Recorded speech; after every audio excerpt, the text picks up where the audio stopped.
Welcome back, everybody. This is Brainstorm Brewery, and we are here to get in your ear holes, as they say, with the best Magic Finance content of the week.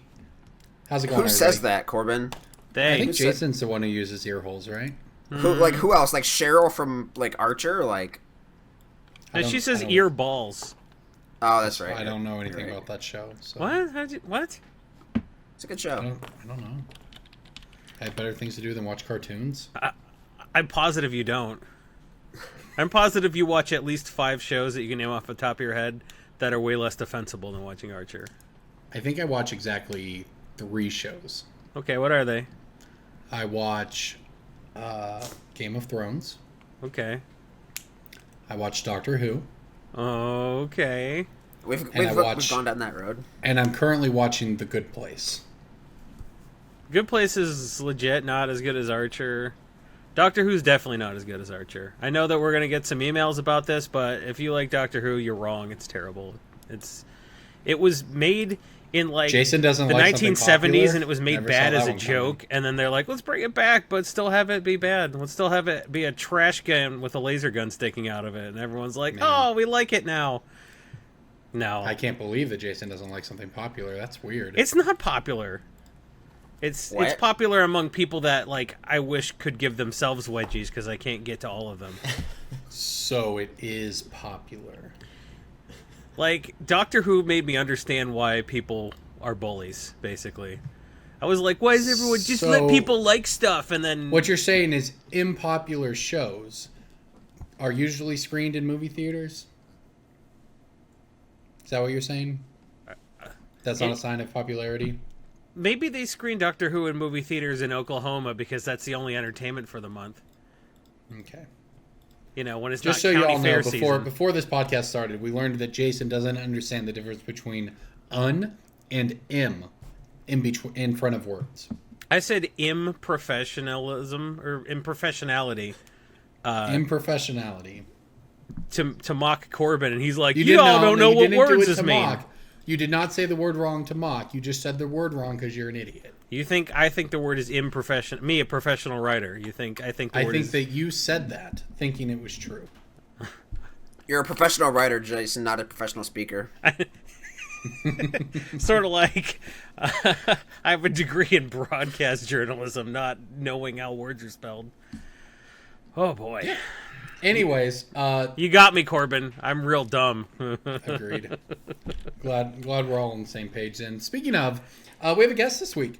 Sam, welcome to the show, man. Thanks, guys. I'm happy to be here. I was riffing with Jason before the cast started. It was. We were having a good time before Corbin showed up. Yeah, we were equally shitting on the Blackhawks. I'm a Caps fan, so I really have no horse in the race. But it's kind of funny to watch you and Proxy Guy just riff about the Blackhawks every other day. So I'll keep watching from afar. And Jason shouldn't even be allowed to like the Blackhawks or hockey because other people like those things. Hockey is the perfect nerd sport. No, it's the perfect nerd sport. Those are far too mainstream for you to like. Hockey's the least popular sport, though. More people would watch guys named Jethro turn left at 80 miles an hour than watch hockey. So it's a good nerd. I don't understand how all these guys who were bullied in high school are like, I love the Philadelphia Eagles. I'm like, first of all, that's the wife-beateriest team ever. And the other Pennsylvania team has a literal rapist. But, also... what kind of nerds I fetishized my bullying so much that I'm just going to, watch where my bully ended up making millions of dollars from my couch. I don't understand. If you're a nerd and you like football or basketball, what's wrong with you? Watch curling or something. Be an actual nerd. What are you doing with your life? yeah, I mean, I advocate for hockey because it's just very fast curling, if you want to think of it like that. Very fast curling. I like that. Very fast curling confirmed. Yeah. It's like ice soccer. I like hockey, so I'm not going to say you're wrong for liking it. It's just not on brand for you because other people also enjoy it. That's the issue here. So, I don't know. You have to rectify those two things with yourself. I don't. So, you do you, buddy. I like you, Corbin, because nobody else does. Oh, no, you got him. Don't lie. Your mom does. All right. While these two bicker, Sam, why don't you tell us a little about yourself? I mean, I met you in Vegas this past year, and we had a lot of fun cube drafting, but I didn't really know you very well back then. So what exactly do you do in the Magic community and all that? Yeah, my whole contribution are videos on YouTube. Essentially, I started doing that in 2013 under a totally different brand and style, and over the years, I've kind of found my niche in terms of what I like to make, and yeah, I've kind of taken off since the beginning of last year is when I sort of committed fully to doing it at least once a month, maybe twice a month if I have the time. But yeah, I like to make videos. I think Vegas was super, super cool because I got to meet a bunch of people that I've only known through the internet for years, and I think that's probably the same for anybody who makes content or has a voice in the community. Exactly. It's super cool for that reason. And yeah, I like to make videos. I'm a graduate student full time, so this is mostly just a hobby and a source of extra income, which is cool. And yeah, I decided not to do the whole grad school thing, so for you. I've learned. Rub it in, get them. Yeah, I have to throw it in there, Yeah, it's a ton of What were work. you thinking, man? So this Sam the Magic Man promotional video that I found, this Sam the Magic Man 1, and it says, this is Sam the Magic Man performing magic for family audiences. That's not you? No, that's not me anymore. No, everyone calls me the Magic Man Sam. Yeah, that was the first thing. Actually, that's funny. I was shipping a card once, and the person at the post office really was convinced that I was like a sleight of hand dealer of some sort. She did not understand the magic concept at all, So, and I had to keep going back to her because it was the only post office where I was living at the time, and so that was fun to pretend, but really, no sleight of hand for me, unfortunately. Well, the videos, though, are great. People love them.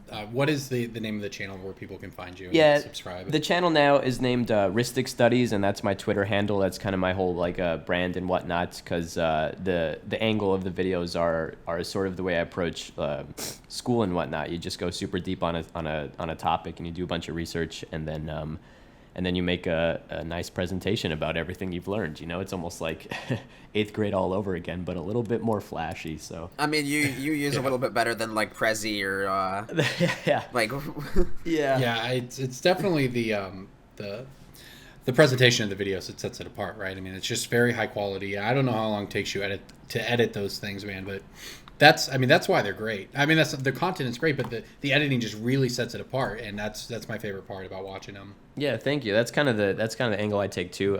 I told Proxy Guy this. I interviewed him for the recent video that's going to come out later this month. And it's funny how we sort of became like graphic designers through Magic. Like before Magic, right. I wasn't editing videos ever, but suddenly I had to kind of learn the ropes with video editing. So now I'm a video editor just because I started playing Magic, and I think the same goes for him with graphic design and his chops in Photoshop. So in a weird way, you kind of acquire new skills because of, and the same goes for you guys, just like podcast producing. Well, we could have done that, That's but true. we asked other people for money so that we could pay somebody else to do it for us. Yeah, it's that. It's I've managed to avoid learning how to do anything. Yeah.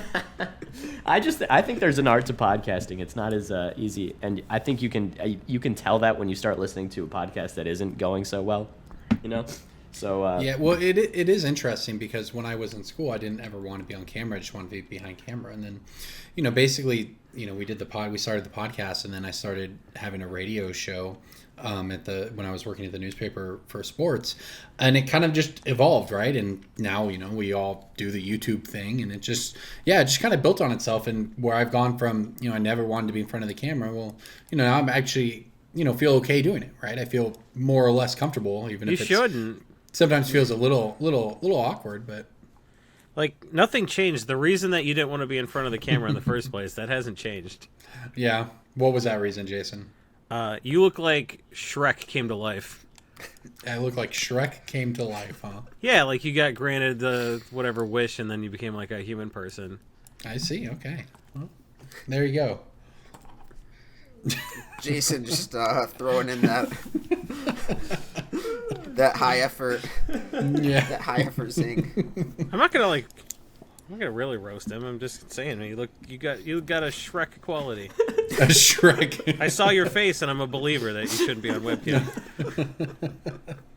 Well, that was a nice quality. That was like a Shrek 2 reference, right, Jason? Was that Shrek 2? I think it might have been Shrek 2, Oh, buddy. Shrek 2, where the donkey bangs the dragon. No. Yeah, exactly. Very good. The donkey literally bangs a dragon off camera. That was pretty crazy. Those were, I didn't get into those as a kid, but as an adult, I saw Shrek movies. I was like, oh, this is why they were, whatever, different than other like cartoon movies at the time, but at the time I was just like, oh, I don't want to watch it. I was too old to see. I feel like I saw Shrek 2 on a date at like 19. But it was my college girlfriend. She was gonna have sex with me either way, so I didn't have to see Shrek 2. You just thought about later, little right? perk, huh? Yeah, I was like, I saw that for no reason, and I listened to a Smash Mouth song probably. When Jason was hanging out with her, he was just like, man, at least I got to see Shrek. Shrek 2. Shrek 2. Did they make a third one? I think there's like they've 4 made or 5 Yeah, there's at at this least point. 4. Oh no, are they like direct to DVD by now? And it's not even. It's like Charlie Murphy is the voice of the donkey. I think they made I think they all hit theaters. But you know what? It has been probably 6 or 7 years at a minimum. So it's probably time for a Shrek reboot. Oh, good. Yeah. Who would they get? Isn't that Bobby what you want? Moynihan would be the voice of Shrek. They're gonna reboot Shrek, and your daughter is old Oh, enough, no. she can go on dates, and you can think about that one. I would say she has better taste, but she doesn't. She loves Peppa Pig so much. I don't know what that is yet. What? I don't know what that is. I kind of hope Your I don't kid's find 2. out. How does he not My know kid what is Peppa... 20 months old, and we do not know what Peppa Pig is. I'm going to send your wife a message saying that she would really love Peppa Pig, and she'll show the kid Peppa Pig, and then he'll be like, Peppa, and he'll be mispronouncing words in an English accent like my daughter. Oh, it'll be great. And then my wife will be like, Corbin, why is this creeper texting me again? Again. Implying I've texted her before. It wasn't really an implication. It's kind of outright said, creeper. Anyways. No, actually, you do comment on lots of things to make fun of me on Facebook, and she has come up to me before and been like, who is this guy who's always so mean to you? He's just some asshole in Michigan. What can you do? I would block him, but oh no. Well, normally Sam, Jason's just making fun of Corbin's friends on Facebook. Yeah, Normally right. it's just Corbin's friends I saying provide like, a valuable service. I say the things to your friends from the shop that you want to say but can't. Is that what you think you're doing? Am I not? Yeah. All right. Anyway, so Sam, talk about what it's been like for you since the channel. And I'm going to say it, and you might want to be humble about it, but you shouldn't be because it's been great. But the channel's kind of blown up right over the past, couple years, and it seems like people really look forward to him. You see him at the, widely shared and all of that. So what's it sort of been like for you? What's going from, just getting through school and maybe I'll try this magic thing on the side to being like, wow, this YouTube channel is an actual commitment and responsibility now. Yeah, it's been sweet in terms of just the community building. I think getting on Twitter was the biggest thing I could have ever done for both the channel and my presence in the community and stuff. Magic Twitter is just awesome. So it's kind of funny because nowadays I'll go to the shop and 1 or 2 people will recognize me from the channel. You have these little celebrity moments and whatnot. So that's pretty silly. I had a dude recognize me at a concert completely away from Magic. He pulled me aside and he's like, "Man, I like your videos." I'm like, "What the hell? We're at like a 2-door cinema club concert or whatever." So that's fun, and that's just the perks. But really, it's cool to really care about something and invest a bunch of your time and effort into it, and to get better at something. Like I was saying about improving at video editing and whatnot, and see the rewards pay off in any sort of form. So I think definitely we were talking a little before the show about how Vegas was really the coolest, sort of gathering of folks that you just know through the internet, and then suddenly you get to hang out with them for a week. So that was definitely the biggest perks for me. It was getting the channel big enough to where I could hang out with the people that came before me and have produced content for a long time. Vorthos Mike and I do a lot of stuff together, so it was really awesome to hang out with him. It was awesome to hang out with DJ and Zemet, of course. So yeah, I think it's been that aspect of just being able to get closer to the folks that you've always admired from afar, and now have a say in the conversation. Man, you're just making me sad that I had to work Las Vegas. Dude, I know, yeah, but at least I got to bring you that coffee. It was cool to talk to you then too. Dude, you were a hero, man. That day was rough too. Yeah, I understand. I only lived through coffee. I probably slept 10 or 11, 12 hours across 3 days. We were just up to 3:30, 4 o'clock every night. It was ridiculous. I just remember getting to the end of it and trying to, at the judge party at the end of the tournament, trying to draft. And I just couldn't physically manage my cards. I was just knocking stuff over. People were like, "Oh, you're so drunk." And I'm like, "This is my first beer. I just haven't slept in a week." because I got there on like Tuesday or whatever and started setting up. Oh, it was something, that's for sure. Yeah. I'm a dad. Dads don't sleep. Yeah, that's true. Get lots of sleep in little bursts now. The dream. But yeah, well, are you playing on Vegas again this year, Sam? Yeah, I think so. It'd be really cool to plan something special for that, like some sort of presentation or some sort of gathering. You know, I think that's going to be the coolest part of all of it anyway. And maybe it's too often, you know, once a year now that they've shifted the schedule. But it's going to be rough, actually. Once a year, So- you need a year to recover. yeah, Yeah, basically.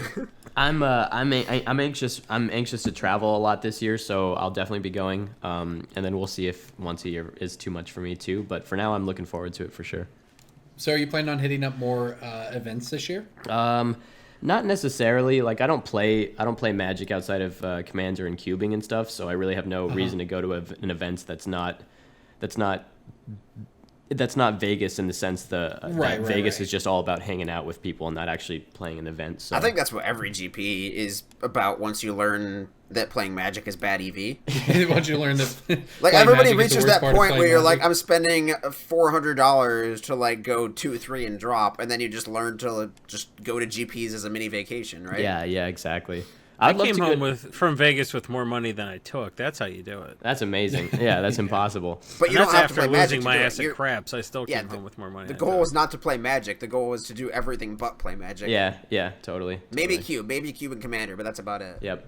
No, I agree. I'd love to go to Seattle, but the GP then is in April, and that's like my busiest month for school. yeah. Just because I have friends outside of Magic in Seattle and inside of Magic, and I've never been up to the Northwest, so. But Gotta hit that Card Kingdom. I have to what?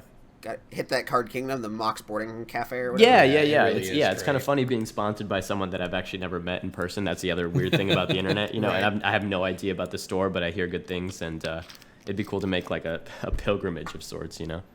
Yeah, it definitely is pretty great there, to be honest. That's It's- cool. That's cool. One side is just this awesome restaurant with board games. One side's a game store. It's got a lot going for it. It's really nice. There's a place in Austin like that, and it's so awesome. It's amazing. It's just a small like gaming cafe that sells coffee and beer and food, and it has that business model going for it. But it's always super Right. clean. And actually, a few weeks ago, it was like the weirdest thing. We talk about women in Magic all the time, but like Sure. the gaming store was more women than men for the first time I've ever, you know, I was Oh. playing cards and I looked around, I'm like, there's a bunch of girls and women here my age and older that are playing board games, and I was like astonished. It was amazing. And I think it had to do with the atmosphere, you know, just being able to have like a nice clean game store. And yeah, it was cool. It was really cool to see that. Plus I just loved it. It's called shout out to Emerald Tavern. They've got a great thing going. I think that's similar to the shop that Overturf and Morgan Rechtworth play at in Minneapolis, yeah. right? What's it called? What is it, Lodestone? That's right, Lodestone, yeah. It Lodestone. feels similar. It's smaller, but I think it feels similar. So the Magic community there is pretty cool. It's up and coming, so. Yeah, Lodestone's great. I visited that when I was in Minneapolis. That's awesome. Highly recommend. I haven't checked that one out. It's such a cool business model. I just love seeing it succeed, you know? Yeah, there's a few places here at home that have sort of tried and started, and I think they they leave a lot to be desired compared to, you know, what they have in Seattle. But I suppose that's, you got to start somewhere, you know. Yeah, exactly. Yeah, you're right about Twitter though. It's crazy just thinking, you know, back about it all, because I started a Twitter in 2010, literally because I had an internship at a newspaper that forced me to do it. And before that, I was like, social media sucks, blah, blah, blah. But then I'm just sitting there, you know, my internship, and I don't know what I'm supposed to do with Twitter, and I just find magic on it randomly. And, you know, that led to reading stuff, that led to asking to write about stuff, it led to writing stuff, blah, blah, blah. Fast forward, now I, you know, make a living in magic, all literally because I was forced to start a Twitter account, and, you know, magic was what you could do on Twitter. Yep. So is that who's to blame? Your internship? That's true. You can Hashtag blame okay them preps. all you want. It was okay preps. Who there you inflicted go. you upon the community? All right, so let's move on. Let's get to some actual magic talk. We'll keep it short. I know it's This was a less good fun. episode. It was, You yeah. ruined it. I guess. So you guys want to do breaking bulk, or should we go straight to emails? Breaking. If you're gonna force me to do magic-related things, I'd rather do the magic-related thing that I. that you Yeah. do. Sam, are you interested in this? Let's Is this do your it. thing? Let's break some bulk. Breaking bulk time. Breaking bulk time. Break. Oh, yeah, breaking bulk. There's so much good stuff. It's a pick. Breaking bulk. The end. I have a uncommon that was originally an alpha, and it got printed again in beta, unlimited, revised, and then it did not see another reprint until a dual deck. So it wasn't in 4th edition? Correct. I'm not going to be able to get this one. Is it a green It's card? alpha, beta, and well, I had a promo reprinting, and it had a promo printing at some point in the past like 20 years, but that one's like super obscure. So we don't count Demonic that. Tutor? Nope, it's a breaking bulk, like alpha, beta, unlimited, revised, random judge promo, and then dual deck printing, Oh, man. and it's a green card. Yeah, I figured it was Ooh. green. Regrowth. Yep. Nice. Oh, yeah. Nailed it. Did you know? Good call. Did you know that Card Kingdom is buying the dual deck regrowth for around $1.40? That's pretty good. Yeah, That's and the they- interesting thing about these cards is you just forget about all the dual deck stuff. But in terms, and in the price, retail isn't always that different, but the buy list on them is always high because they just don't exist very much, you know? Well, the retail price on the dual deck regrowth is a lot higher too because it has different art and different Right. border. So, like, Yeah. when these casual players are like, I want a card that lets me bring back my giant tree folk monster to my hand because I don't like that it died, like, they pick the regrowth that, like, isn't beat to hell and actually has a modern art and modern card frame. So, like, even though it's a dual deck from, like, Heroes versus Monsters was, like, the Theros dual deck and it's hot garbage, like, this regrowth is actually the second most expensive card in the dual deck behind, like, Sun Titan. that dual deck was pretty bad. And so, like, yeah. this regrowth is just actually, like, one of the best cards in that dual deck, which means none of them got open, which means this one's super hard to find. So, like, Yep. yes, you pick the unlimited and revised ones, obviously, but, like, this dual deck one's worth way more. Yeah. All right, I'll jump in. I've got a 10th edition uncommon. Can we get, like, a color? It or is- a Just card? it is- 10th edition? It is a just 10th edition red uncommon. I'm sorry. It was also in two sets that aren't really sets. It was in Portal Second Age and Starter 99. Goblin, the Goblin Lore. It is Goblin Lore. Goblin Lore, yeah. Yeah, and actually, for what it's worth, this card and I'm not actually sure. Maybe somebody can line me to the reason. It's going up in price right now, but it's an uncommon and it's Paper Popper. No, it's actually an It's uncommon. an uncommon. But it's what it is online. No, it's uncommon in everything. Was it some Saffron Olive deck then? I mean, it's just, like, a good card. It's similar to Burning Inquiry, where, like, the Yeah. raw Oh, that's card what it draw was, and because random Burning discard. Inquiry went up too, so I think Yeah, it's it's in just that like deck. the raw card draw and random discard like aren't too much of a detriment when you're playing like some sort of janky Bloodghasty, Vengevine, like Hollow One-esque Hollow decks. One Yeah. deck, yeah.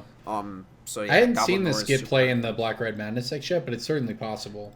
But yeah, for people who don't know, it's 2 mana, 1 red and a generic. Draw 2 cards and draw 4 cards, then discard 3 at random. So, you know, in the end, it actually doesn't really do anything unless you're abusing it, because it doesn't net you a card and it doesn't net you selection. It's just a random effect, but what it does do is, you know, dump Bloodghast into your graveyard and Vengevines and set up your Hollow Ones and all that stuff. But Well, it's like people realizing that like it's better than Cathartic Reunion, right? Because people used to play Cathartic Reunion and they're like, well, I have to choose the cards before I discard, and if I don't have a whatever, then it's not better than. I don't know if it's replacing it in the Madness deck or not, but I mean, Cathartic Reunion is by far the better card in Dredge, which is the only no. But I mean, sort like of I think tier deck it's playing it. is Dredge even still a tier deck? Yeah, I mean, it's, you know, one of a million tier 2 decks in Modern, but that's Modern, Sure. right? Tier 1 is essentially some sort of Death Shadow deck, and then there's tier 2, which is 150 decks. I thought the blue white or Jeskai deck was tier 1 too. I mean, sure, man. It's however you want to define it. It's I don't know. I don't play Modern. Why are we talking about this? all right. Who wants to go next? I actually don't I'll have go a next. pick, so it's all you, Jason. All right, Jason. You said you were all about it. I'm You were all just about about it. us doing it. I just want to hear the song in my own episode. Wait. That's- I'm gonna send a Twitter message to Oh, don't. That's ridiculous. I have a pick of the week. I came prepared with a pick of the week, but I don't break bulk, so. Yeah, All right. all right, perfect. I'll break bulk. I bet you guys won't guess this one. This is a creature that was printed in 2011 and Commander 2013. And It started in 2011. Yeah. And then went to Commander 2013. What color? Black. That's too much information. What do you mean that's too much information? It's too much information. Sorry. You'll just have to guess. It's black? No. Black creature. What? I didn't say it's black. I said telling you the color would be too much information. And those are the only printings? Yes. Hair-omancer. Hair-omancer wasn't in 2011. Is 2011 the first one? Yeah. Oh. Magic 2011. Core set 2011. Oh, I thought you meant Oh, Commander God, 2011. Jason, come on, No, man. I said 2011 and Commander 2013. Let's go to the tape. Go to the tape, please. It's in core. This is a creature that was printed in 2011 and Commander 2013. Okay. And you won't give Viscerous us a- here. Yup. Is that too easy? Yeah, I mean, for Well, me. once you actually gave us the right information, and Oh, you assumed. you said whatever. Go to the I tape. said 2011 and Go to the Commander tape. 2013. Go to the tape. People At least listen to we the let podcast. They're like, you're gonna wreck their car rewinding. And it will be worth it to prove Jason right and Corbin wrong at the same time. You want to Fogo bet what I said, dude? DJ was. You've also been losing a lot of confused. Fogo bets lately. Maybe you want to try for triple or nothing. Haven't lost a single Fogo. Viscerous bet. here. You lost the Fogo bet to me. I haven't lost it yet. It's been printed was- at common twice, and it's money. Yeah, that card's It just is always worth going to money. be good, man. Yeah, there's a lot of. I mean, it's great in Commander. It's the best sec outlet in Modern. And your LGS just has a bunch of them sitting in bulk because they don't know. That's probably This card true. is one of the reasons why I think Dead Man's Chest is a bad card. Well, Dead Man's Chest is a bad card, so. No, I know, It's- but Jason asked my opinion on it for Gonti, and I said it was bad in EDH, just like because I don't like the fact that if they have any sack outlet at all, Dead Man's Chest is just the worst. Then you just don't play it on their creature and you have other options. Yeah, that doesn't sound like a great argument here. Okay. Like you're gonna play Dead Man's Chest into a Viscerous here. But like, Okay. there's so many sack outlets in like they can have High Market and play it. It just turns off your your quote unquote card draw spell. I actually can't even remember the last time I played against the High Market. I think everybody Oh, should have you that don't. card. I in their don't deck. you don't use Dead Man's Chest as a card draw spell. You use it as your Gaunty crap spell. Like, yeah, you're like, I'm not replacing Knight's Whisper. I'm like, good, don't replace Knight's Whisper with a card that you're just trying to get like reveal 5 of their cards off of. I don't know, man. I think you play Dead Man's Chest, and I think a lot of people are tending to agree. But hey, man, you're the one that actually has a Gaunty deck, so So you're allowed to be bad. That's what Jason's telling you. I think it's No, a cute card. I think it's a flavorful card, but I don't think it's like great. for your tier 1 competitive Gaunty deck. Anyways, all right, moving on. There you go. The bulk has been broken. I texted Sam a pick. Yeah, I have a pick now, too. Ooh, okay. Just All so right. you Hear came it. up with it, so you don't need DJ's pick. You got your own. I can't believe I just came up with this. Are you ready? Yeah, off the top of your head. Let's Yeah, hear I was it. picking my own bulk just now. All right. That sounds like a euphemism. It did sound like a euphemism. That's exactly what If I you was know what I mean. All right, so this is a. I'm gonna keep it on flavor with what I like to talk about, which is magic art.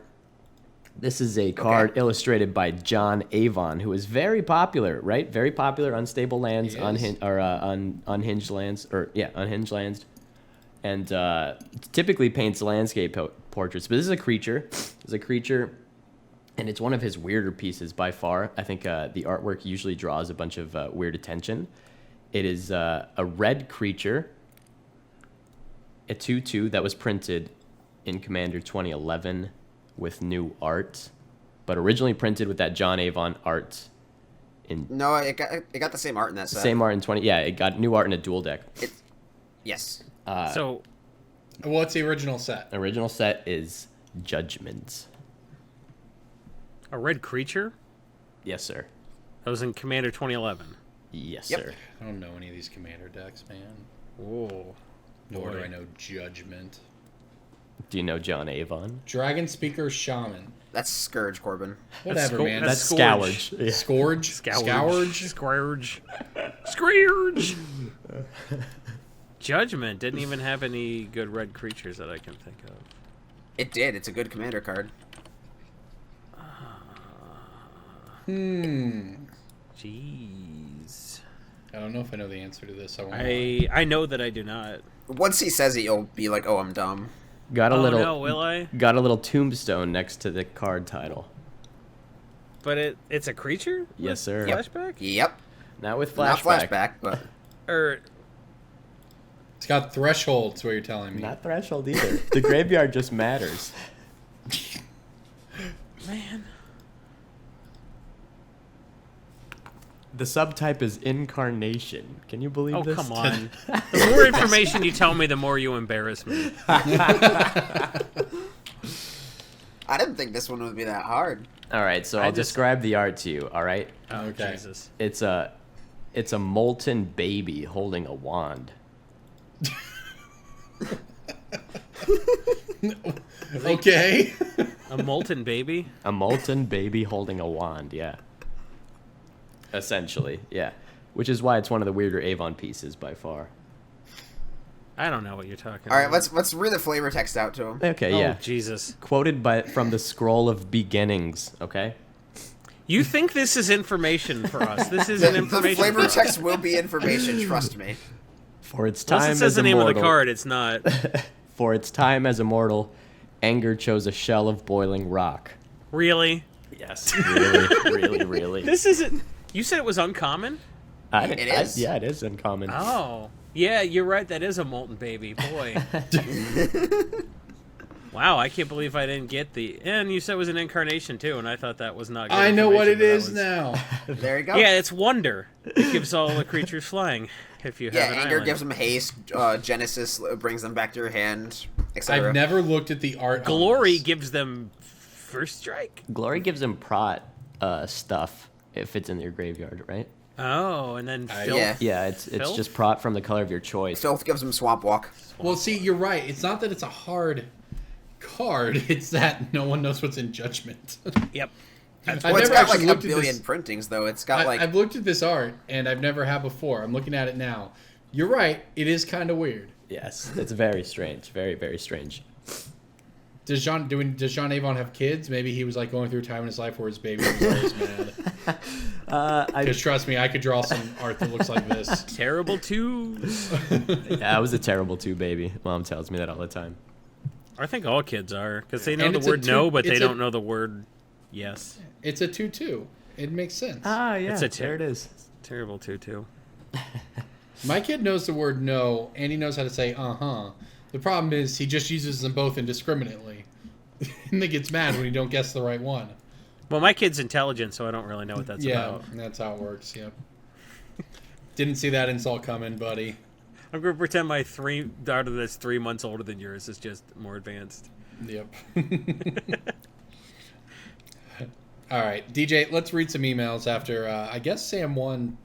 He won Breaking Bulk. He stumped everybody. And you're right, DJ. I do think you're an idiot. I read every part of that card except the title, you know? Yeah, You did read the title, actually. yeah, In fact, I think you'll find you did say the name of the Collaterally, I read the title, yeah. DJ, All read right. his emails, buddy. Let's hear them. this is the more recent one, so he gets priority for a certain reason. Is he a from- patron, though? Yeah, the email is actually titled, I'm a new Patreon supporter, from Steven Kessner. Afternoon, guys. I signed up for the Masterpiece level. I've enjoyed the cast for years, and I am stoked to go on with this level. My question for the cast is, with the return of core sets coming this summer, do you see that as an avenue that WotC will take for higher-end EDH and modern reprints? Or will the master sets remain that domain, and the core set be used for adding hate cards to standard metas, as well as just new space to put cards not tied to a story? Stephen M. Kessner, sent from my Dell Optiplex 2030 gaming desktop from the class, or not, sent from my Dell Optiplex 2030 desktop from the classroom I teach in. Nice. And then he also provided us his shipping address for his swag, but I'm not going to read that. Thanks, For DJ. once. Thanks Remember you for were not reading doxing our people's email listeners. addresses and we had to cut that out. That was great. Yeah, like, you got to be careful what you send us, because DJ will dox you. He dox you hard. Just inadvertently. Any Russian bots out there listening? To answer your question, I think it's a little bit of both. I think the core sets are mainly going to be aimed at standard. You know, when they say, this format sucks, we need pithy needle, they're going to print pithy needle there. Which, whatever, they didn't print pithy needle, they printed sorcerer's spyglass and whatever. No one cares. Yeah, that's what the issue, right? So on the one hand, they say that they need these core sets for these reprints. On the other hand, I look at that spot, it could have just been pithy needle. But regardless, I think that you're going to see a lot of just casual favorites in those sets, because they walk a fine line with the master sets where they have to have the value in them, and at the same time they have to be able to appeal to everybody. And, you know, so what they tend to do is put... And it has to be a balanced, limited format, too, so you Right. can't just chuck a random mythic in there that you can't really build around. Yeah, and, you know, all that will be true for core sets as well, to an extent, but core sets are not bound by the value as much. You know, the most expensive chase ones, you know, your shield druids or whatever, those are going to be in the master sets. But you're probably going to see one or two, you know, high-demand reprints a year in the core sets, and it's a chance for them to really put the, like... You know, $3 to $4 cards, and you can get a sad robot or something like that. That if it was in a master set, meh, but you could put it in a core set and be fine, and people would be happy to open it. So I think it kind of walks a line there where you can include a lot of stuff that people like while not having to worry about the value, and that's the biggest difference between the two. It gives them one more avenue, and I think they've demonstrated they'll invent an avenue if they feel like they Yeah. need one. Look That's at Explorers of Ixalan. Like, Yeah. that was just a weird thing. They're like, we came up with a weird board game, and we spent like 15 minutes figuring out how the board game plays. People will play it once and be like, thanks for the time warp. So, like, they will just invent ways to print cards. So That game is also great value still, by the way. Oh, yeah, for It's sure. getting to the especially point if where they're cheap. distributors are like, I don't want these in my warehouse. Please take them. And then you get super good deals on them. Yeah, if, Well, it's even if gonna you start to become get them better for value. close to cost, then... Right, those cards are not getting worse, right? Those are cards that we know are going to bounce right back from the reprint. Oh, yeah. Yeah, really good. Aggravated Assault, you know... I mean, Time Warp. Adaptive like- Automaton, Time Warp, Yeah. Yeah, there's Yeah. My good pick stuff of the in there. week, like foreshadowing, my pick of the week is from Explorers of Ixalan. Wow, thanks, TJ. Yeah. Next email. All right, so this next one is mostly for Jason, I assume, because it is called Kumina EDH Includes from Clay Palmatier. Hey, Brew Crew, I'm looking at potential commander picks for the new legendary creatures from Rivals. Kumina seems like a really powerful commander with all the Voltron and Merfolk tribal strategies. Correct. If Kumina takes off in popularity, Merfolk Liege seems like an auto-include in every one of his decks. Do you think the 3 printings of Merfolk Liege, most recently in Commander Anthology, is enough supply to prevent the card from spiking? Does he mean Mercfiend? I think that's what he means. There's no way Merfolk Liege is a card. Yeah, I was Yeah, so yeah. confused. DJ. Did he write Mercfiend and you said Merfolk? Did I say Merfolk? Boy, you just got chic assaulted. I was so confused. I should have known it was just DJ. Merfolk Liege, huh? Mercfiend Liege. That's Yeah, a that magic one. card. That is a card they'll print again. But in the short term, it's like a $2 buy-in. I don't see it going Well, to have $5. they? Yeah, I mean, have they printed any of those other Lieges reprint? They did the green black one, right? In the last Modern Master set. Green-white got hit too. Okay. So what's the expensive one at this point? Black-white? Black-white is the Probably expensive black-white. one. Red-white got hit in like a plane chase, but that was forever ago. Yeah. No, they'll keep reprinting the green-blue one because they really aren't going to do the green guy, the 2/4 that untaps stuff. Seedborn Muse. Seaborn Muse. They're not going to do that, but they will do Mercfiend Liege. Yeah, Mercfiend Liege. Like I think it's been said before, blue green's the most popular commander combination. This hits the people who just want to pump their team, and it hits an incredibly popular Seedborn Muse effect. So I mean, this agree. was It's in- going to get reprinted a lot. Well, It this was in got hit in original 2013 printing, and yeah. Anthology. Yeah. yeah. So That's Well, three well, printings of this. They'll do it Yeah, I mean, again. the anthology one doesn't necessarily. I mean, it counts, right? But it's not like they were like, oh, we need to reprint Merkfiend Liege. Yeah, It the was just it anthology happened to be printing in the barely popular touched deck. most prices. Well, It this went didn't from really. like $15 to $2. Okay, so like It was very expensive. But Yeah, there you go. They're probably getting reprinted. It's not going to Safe to be. say. It's not going to be $8 that you're be like, crap, I didn't buy it too. It's never going to happen. I would stay away. I like it. It's good. It's an auto include for sure. But like, I think there are better choices for stuff. And You don't if think they'll ever reprint Seaborn Muse, Jason? I think that's a good card that could get jammed in the core set. It could easily. Well, be where are a they mythic going? in Maybe this yeah. If set. they do a core set, sure, that's probably a good spot for it because they can't put it in an EDH deck because it's like $28 now. So Yeah, like it's $25. So, I mean, even being intent, because when they banned Profit, everyone was like, "Oh, buy all the," and it was dumb, and like I was like, Seaborn Muse isn't that good, but like people were buying Awakening and crap, like it was nuts. Anytime people who don't play EDH like think they can make moves based on what happens in this format, like you just get dumb prices that stick for whatever reason, and Seaborn Muse really isn't coming down. Merkfiend Liege, I think, will get printed again, even if it doesn't. I think it'll take so long to hit $5, you're going to be super upset you bought it too. I think there's better stuff. I would buy Progenitor Mimic before I bought Merkfiend Liege, and I think that's just as reprintable. Is Progenitor Mimic Dragon's Maze? Yep. Ooh, the dream! I did But a triple that got reprinted recently too, I think. It Commander did, yeah, I believe so. 2016? Yeah, I think it was the 2016 deck. Yeah, it's 2016. I drafted triple Dragon's Maze a couple days ago. It was a lot of fun. I mean, set foils of that are still fine. Yeah, I the think guy. yeah, go ahead. The guy who got the box for me basically lived the dream. He got 2 blue shocklands out of it, a Ral Zarek, and a Voice of Resurgence. I was like, look, man, you bought a box of Dragon's Maze. That is literally the best you could hope for.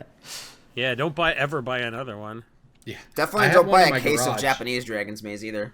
I've I had one think in my it- garage for like 7 years, and he wanted it, and I was so happy to get rid of it. I think if you go on EDH Rec, Kumena is the most popular deck being built right now, and I think the stuff that's going to be in it is starting to materialize. So I think you can go on there and you could, like, I would buy Lull Mage Mentor before I bought something like that. So Good.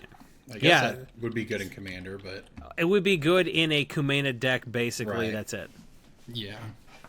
because it gives you the stuff, and then once I you mean, have- a little bit. That's the one where you cast a Merfolk, you get a creature, right? And then it no, when also you counter a stuff? spell, you get a 1/1, and then you can tap 7 yeah. Merfolk to counter a spell. Yeah. But like Kumena's untapping your Merfolk anyway, so like it is, or your deck is untapping your Merfolk anyway, so Right. you got like Yeah, it seems Marrow kinda fun. Commerce and crap like that. Well, and it seems like Paradox Marrow Engine. Commerce is probably going to spike, right? Yeah, but If I it- was gonna do that for my Breaking Bulk, but that's super cheating because it's from Lorwyn Blood. But yeah, Lorwyn, yeah. Marrow Commerce has already gone from 50 cents to almost $2. So all the stuff like that, I think there's more value in paying $1 for Marrow Commerce than there is in paying $2 for Merkfiend Liege. So I think there Marrow are picks Commerce in the is deck. great. I think you just gotta be a little bit more judicious. Yeah. So yeah, Okay. good question. You're on the right track. I just think you need to pick different picks. All right, DJ, what's next? Alright, this one's not as much related to Magic, but we'll see if you guys Oh, man. All can right. chime in. It's called Beginning Podcasting Tips. Okay. Hey guys, I've been listening to your show for a while, and I decided to stop being a poor. I really enjoy your podcast, and I've been debating on creating my own. Do you have any Don't. tips for beginners? What do you Don't. use to record and edit your podcast? Thanks, Ben. Sent for my gaming computer because I'm not a poor. Okay. It's pretty easy to do it. You can have an okay sounding podcast just using something like MP3 Skype recorder or something like that to record your Skype call. The real issue is like, do you have a unique point of view to break into the pretty saturated podcasting market? And if you don't, maybe don't. But like, hey, if you made a podcast and 10 people listen and you were happy with that, cool. And if you made a great podcast and lots of people listen, even better. So it's actually pretty easy to do. You don't even have to be in the same room.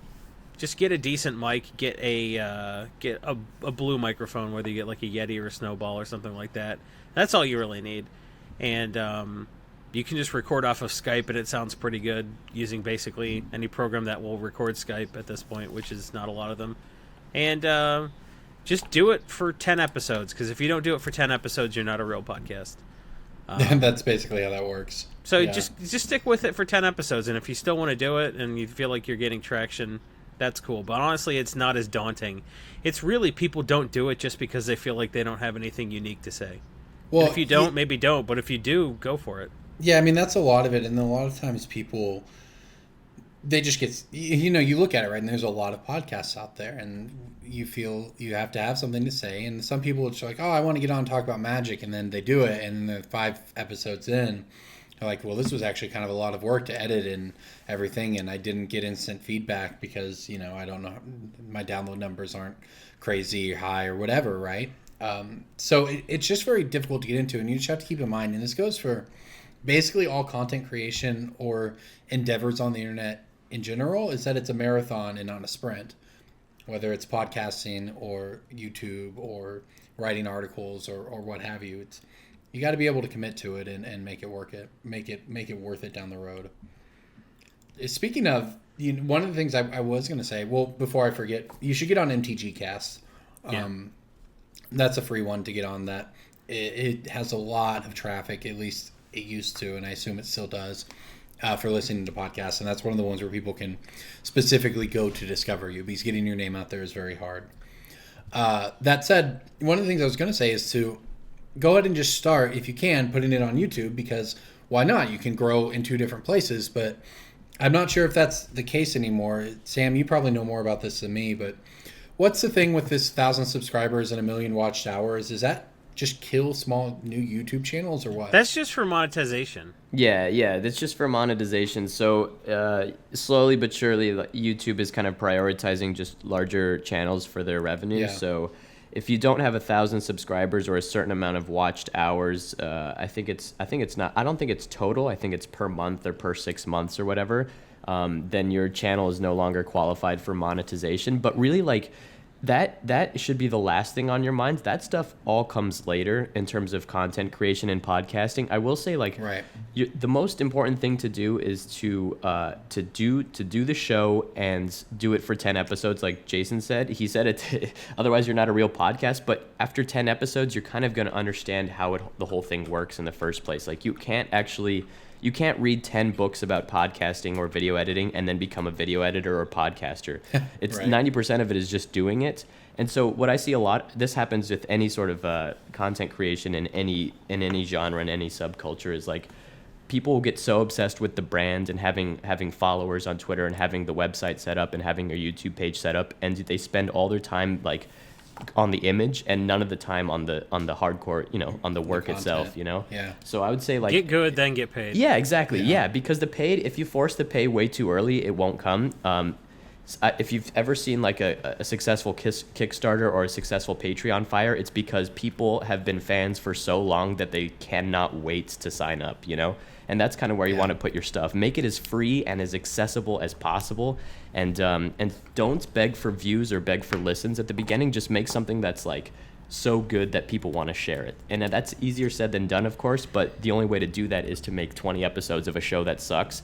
It's the same as listening to a band for the first, the first 2 years of any band is so bad until they finally get their rhythm and their groove and they figure out that, oh man, the C on this bridge sounds really good, but they would have never got there if they didn't just do the thing first. So you just got bands are lucky. They get to practice in their garage and not have anybody hear it. And hey, maybe no one's going to listen to your podcast, but good. You really want people to listen to your podcast when you're terrible? Right. So just do it till you get good. Yes. And then your audience will find you. Exactly. Yeah, exactly that. Yep. There you go. DJ, do we have any more emails or we want to move on? That's about it. Send us emails. Right. Send us emails. All right, I'm going to give you guys... If you're a patron that subscribes to us there at it is. patreon.com. I was waiting for it. I thought Brainstorm you'd jump in when I mentioned the masterpiece level. Hey I thought man, you'd jump in. I don't want people at 15 minutes. He always does the pitch. You got it. I gotta keep you guys guessing. Places, so it took me 20 pitches for me to sign up, and I've been listening to the show for 4 years. So just think about it that way. Wow, I'm just gonna encourage him. What am I gonna not do the pitch? I love the pitch. What am I gonna every not single tell time. people to go to patreon.com/brainstorm brewery and give us their money? Give us $1. Give us $1 a month. It's so easy to just do that. It's so fun too, man. It's so fun. You can, if you give us money, we'll read your email for sure. The Discord is pretty fun. I'll give you. Oh, that. the Discord is super worth it. So for $1, you get to access the Discord. That's super worth it. We make fun of Corbin, and everybody makes fun of Corbin. It's not just me. I have to do all the work on the podcast, but in the Discord, all that work is like diffused among everybody. And that's good. You can get this handsome drinking glass that I drain a beer out of. You can get a playmat. There are tokens. There's all kind of good swag. You can get access to the after hours that we don't release to the general public. It's worth it. If you like this brand, give us $1. If you don't want to give us any money but want to support us, what you could do is go to YouTube, youtube.com/Brainstorm Brewery, I'm assuming, and just subscribe to our channel and like our videos and just do all that kind of crap. If you see a bell icon, finger blast it, and that'll Finger blast. that'll give you that'll update you whenever we post a new video, which is weekly. And sometimes Isn't we the do it more than okay, weekly. just to be clear, isn't the bell the notification icon? Yeah. So finger blasting it won't even do anything, man. Yeah, well, you finger blast it and then it That's lights just up. It tells you when. No. You have to click on the bell. bell. You have to click on the bell. Otherwise, it won't. You won't get the notifications. You have to turn that on. All subscribers don't get the notifications. I got to finger blast the bell. I'm almost positive. Don't argue with me on this. Sam is the one that does YouTube. How does this Sam, work? do they have to finger blast the bell or not? I mean, I really don't know what you mean by finger blast. It's a great Pretend verb, you got the but bell right, and then your finger is near your mouse. Do you? That's it. Yeah, if you just click the bell, that gives you a notification when somebody uploads. See? You got to finger blast the bell, Court. I told It's you. the next level of subscribing. Like subscribing doesn't mean anything anymore, so now you have to have notifications to know when your people. I was gonna upload, say you know? click the bell icon, but I talked to Logan Paul. He's like, dude, tell him to finger blast it. That's the verb. That is the preferred. I was like, all verb, right, yeah. cool, thanks, Logan That's Paul. the I end verb. really value your YouTube advice. Yeah, that person's clearly very good at YouTube. Well, I value the drinking glass, man. That's my favorite thing to drink beers out of. It's a solid quality. So if I could help pitch the Patreon, I will pitch the drinking glass above all things. Well, there you go, man. The drinking. I finally got sent my own. I've only been on the podcast for 1,000,000 years, but finally got sent my own. And I only had them for like a year longer than you. Don't complain. Well, and you know what? It's true. It actually is pretty nice. Yeah, and I've been hand washing mine just because Jason told me that the second edition ones fade. So that's my breaking bulk. Well, we That's had my one person actual- wash it in a dishwasher. I don't know what kind of industrial dishwasher they did have, but like, just better safe than sorry. Yeah. I wish we Yeah, could you go gotta back be to the original company, but Marcel. Some doors are closed to us, so if we do a third edition, I might just pretend we're a different company and have them put a mustache on the guy and be like, no, this is Brainstorm Brewery. This is totally different.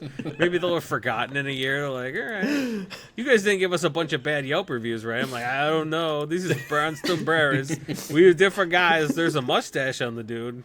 So put umlauts on one of the A's or something. I don't know. So if we can go back to or find a third company that's better at dishwasher. I don't know. But look, I hand wash all of the cups anyway because they're that dear to me. I rub them lovingly with a chamois, and then I dry them with a diaper because that's the only thing soft enough to get them clean and dry. So if you're putting in a dishwasher, that's lazy.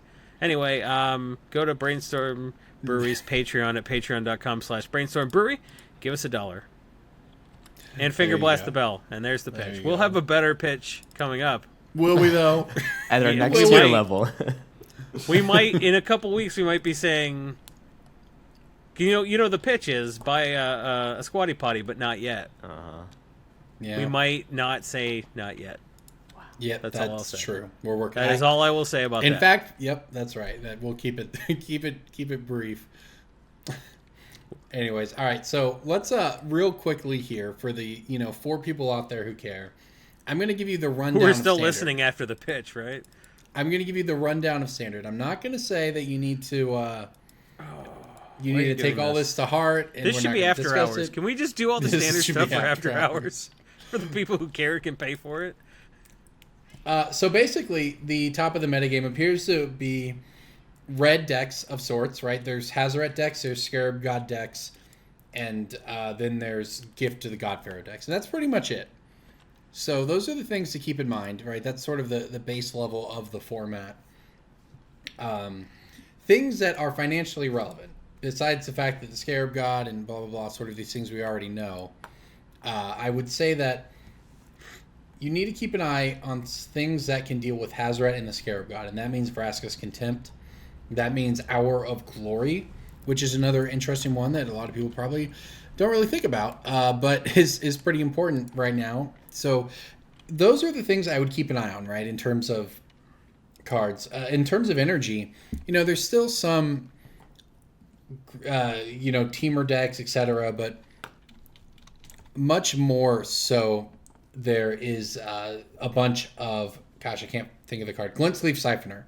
There's a bunch of Glint Sleeve Siphoner decks right now, and that's the thing to keep in mind, as that card's going to be all over the place. So there you go. There's your 30-second standard update. Well, Siphoner that made a splash before, right? That was like a card that spiked on the weekend, and then everyone sort of forgot about it. Right. Hour of Glory is also a bulk rare. Do you really think that's financially relevant, or do you think that's just like a way to not have to buy Vraska's That's just Contempt? a cute sideboard tech card that's not going to be financial. Like, Because you don't want to be Confiscation... paying 4 mana to Terror or something. And Confiscation Coup was like a 2 of in the best standard deck for 3 months, and that was never more than a bulk. Like, Vizier of Many Faces, like, it's that level of, like, cute standard tech, but it doesn't... There's just so many booster boxes now. Yeah, you'd have to buy so many boxes of Hour of Devastation to get enough, like, I don't know. Yeah, basically it's just Masterpieces one of these. If you're a standard player, these are the cards you need to be aware of right now. So you're not going to make any money buying Hour of Glory at a quarter, but you are going to make out having them in your binder. Right, exactly. So have them in your binder. You might get a sweet $6-7 card for a playset of those. Somebody needs them. Might get a good $3 card for somebody who just needs 2 of them for the sideboard. The event's about to start. Shop sold out. Right. You know those scenarios. Right. Okay, so there you go. That's where standard's at. We'll see. I've had a lot of fun brewing up some black-red decks and Merfolk decks, and I don't know if Merfolk's going to make it or not. Early results seemed encouraging. It's got some tools, man. It does. It's just the early results are just...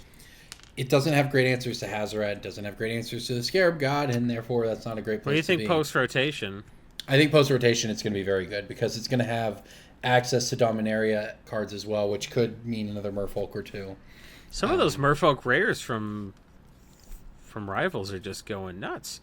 Deep Root Elite, Jade Light Ranger, or did anybody predict? Well, Jade Light Ranger is just because it's a good stuff card, right? That card is basically in everything. It's actually not even that great a Merfolk. Deep Root Elite is a Merfolk pick for sure. Like I said, the issue with Merfolk is just has, its weaknesses are hard to overcome, but it's certainly an F&M playable deck if nothing else.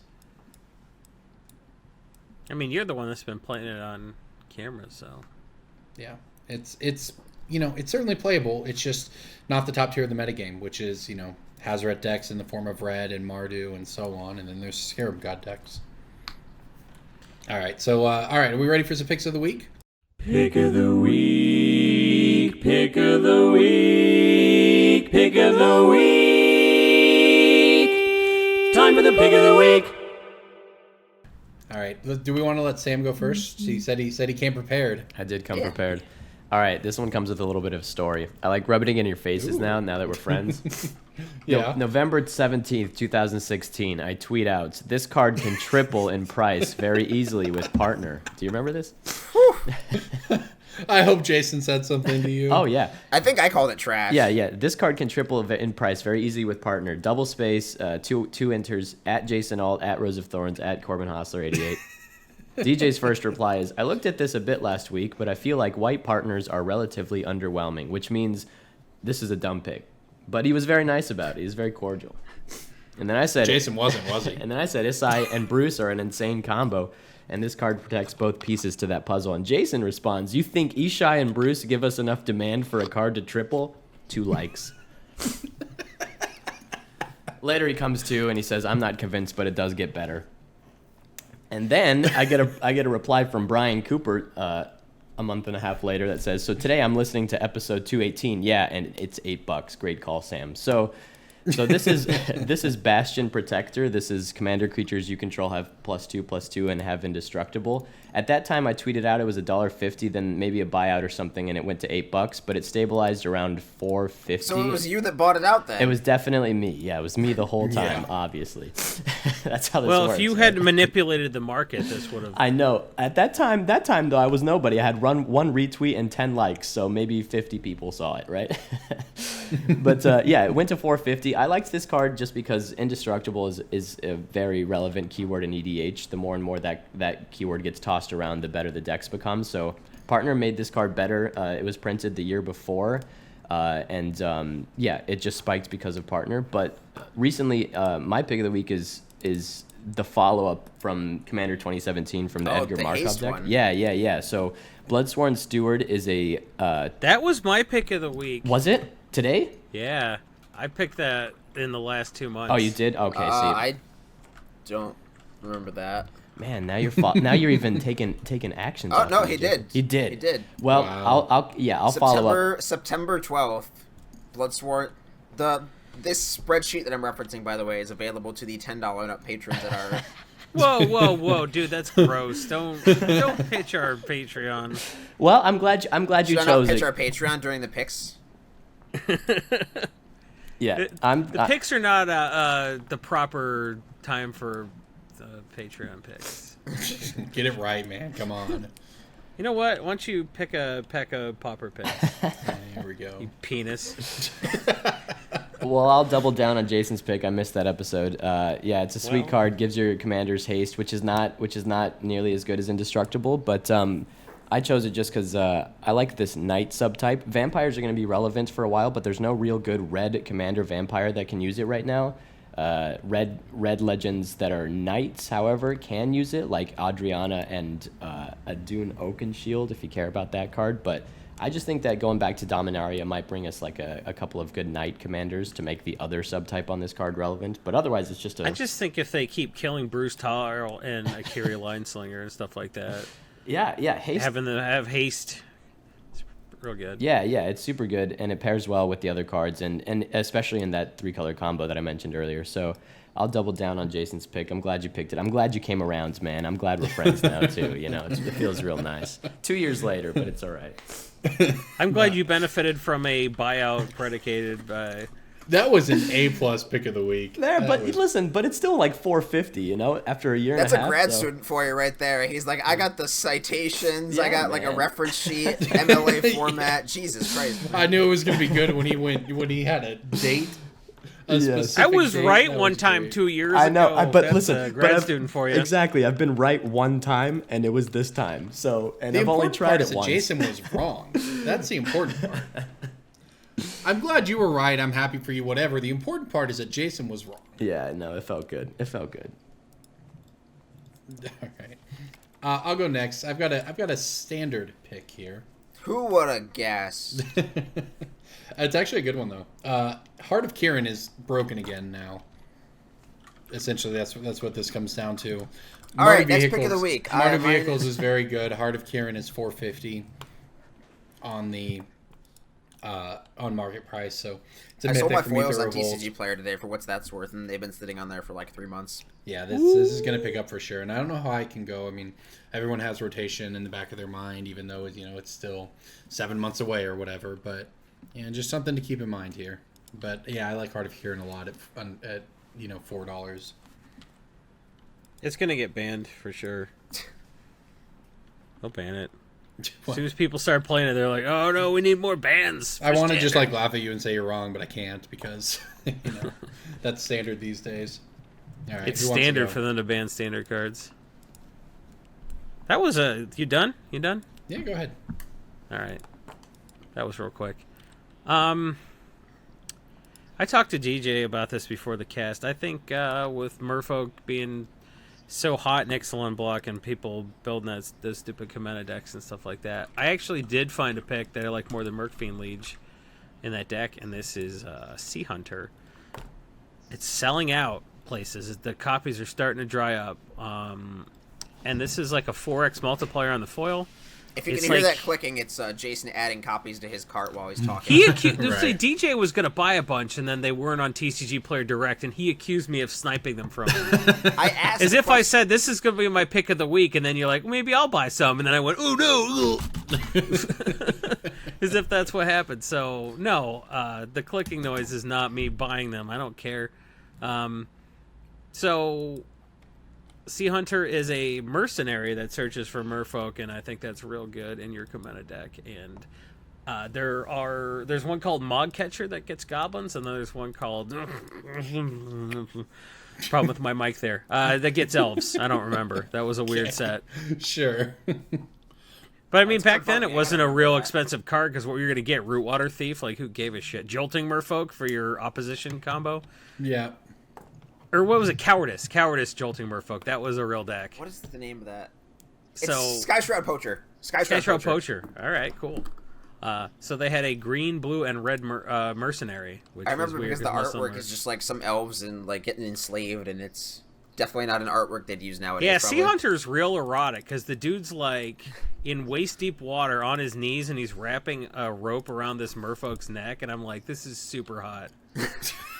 Okay. I'm discovering things about myself. All I'm the right, second then. person on this podcast to find myself sexually attracted to a merfolk. So it's, Is that a merfolk though? I mean, Is he holding the merfolk by its thumbs behind its back? it's like a big cat. no, Oh, it's not God. that erotic. Caressing his thumbs. Oh yeah, this guy has plans. This guy has plans. Jeez. Yeah. Well, who needs a rope when you can just grab both of his merfolk? He has webbed hands. You can't just grab the thumb. Like the thumb doesn't come apart from. You can't That's grab where the merfolks thumbs. have an Right? advantage. Yeah, you can't disable a merfolk just by grabbing both of their thumbs. So that's the webbed hands give it a real advantage. Now we know. So he's got to use a rope, I guess. And it's like a white dude with cornrows, which I'm not super cool with, but he's a mercenary, so like, what am I gonna say to him? He's a 2/2. I'm a 1/1 or a 0/1 maybe. So I'm not gonna. I'm just gonna let. Like, you gonna choke that fish? It's pretty weird to appropriate black culture with those cornrows. He's like, get out of here. Who cares? And then, what am I gonna do about it? So you know what? You do you, Sea Hunter. You tutor up those merfolks and Wow. and buy that card for $250, I guess. Right? Yeah, sure. It's Now we got to know. be expensive someday. They're gonna reprint it. Probably not. So there you go. That's my pick. Perfect. White dudes with Okay. cornrows. See, Magic Man Sam, you got me looking at art on cards, something I never did before. That was. I mean, that was a perfect analysis, man. That was exactly what I wanted to hear. Yeah. Yeah. All right, DJ. It's erotic, but a little racist. Sort of like my internet search history. All right. I have a card from Explorers of Ixalan, and it was previously printed in M12. I sold all of these off my TCG Player store over the past 2 or 3 days. I think a lot of that had to do with the kickback that TCG Player offers on set releases. So pretty much every weekend nowadays after a set release, TCG Player will offer 5% back in store credit to people who buy cards from their marketplace. Mm-hmm. That's really good for buyers. It's also really good for sellers because it encourages people to buy cards from me, and it makes me a lot more money on set releases. And Adaptive Automaton just You like didn't. flew off the shelves. we don't get. I thought we were gonna guess. Jason. Well, I mean, Jason forgot how the podcast works. It's not I just was me. ready to guess it. I knew what it was. yeah, I mean, I had suck. like 10 or 15 Adaptive Automatons on my TCG Player store on Friday morning, and I have none, and it's another reason for me to go get some more of those What were Explorers you of selling Ixalan. them for? Like $350. Yeah, $350 is dumb on a card that was $9 a couple weeks ago, That card or whenever was not before this came out. $9. Yeah, it was Adaptive Automaton. Maybe on Card Kingdom, but Well, you don't use Card Kingdom prices. Card Kingdom is the premier place to buy cards on the internet. Is that their shop? Go to cardkingdom.com. It's real easy. Just type that into your browser, and then you can be browsing all their out of stock cards. The prices haven't updated. yeah, 'cause they the sold highest out. it hit was 6 before the reprint. On TCG. Well, that's okay. We're just disagreeing about websites. We're not disagreeing about numbers at that point. Yeah, Automaton's real dumb. It goes in like everything, right? Yeah, I mean it's the perfect pick a tribe commander card. It goes in every tribal commander deck. I have a janky ass tribal assassin Queen Marchesa deck, and it plays Adaptive Automaton to make my Queen Marchesa tokens 2/2s. Like it's just a card that fits in everything, and with all the new tribal support coming out, like it's just another card in that wave of like Path of Ancestry, Patriarch's Bidding S cards, where it's like pick a creature type and then do stuff with it. So there's people out there building like knights and tree folks and warriors, and Adaptive Automaton just is a jack of all trades in those decks. I think if you pick them up at 350, you won't hate yourself later. Oh no, for sure. And if the deck doesn't have a lord, that does now, and if it has a lord, it's got 2 lords. So it goes in. It even goes in stuff that already has a specific lord because it's that good. So pick them up. There you go. Right. All Or right. pick up the decks, right? Yeah, I mean the Explorer's excellent product. Like if you can get it at like 30 to 35, which is a little bit below what they're on eBay right now. But again, you can wait for one of those eBay $75 coupons that we talked about last week, where you get $15 off a $75 purchase.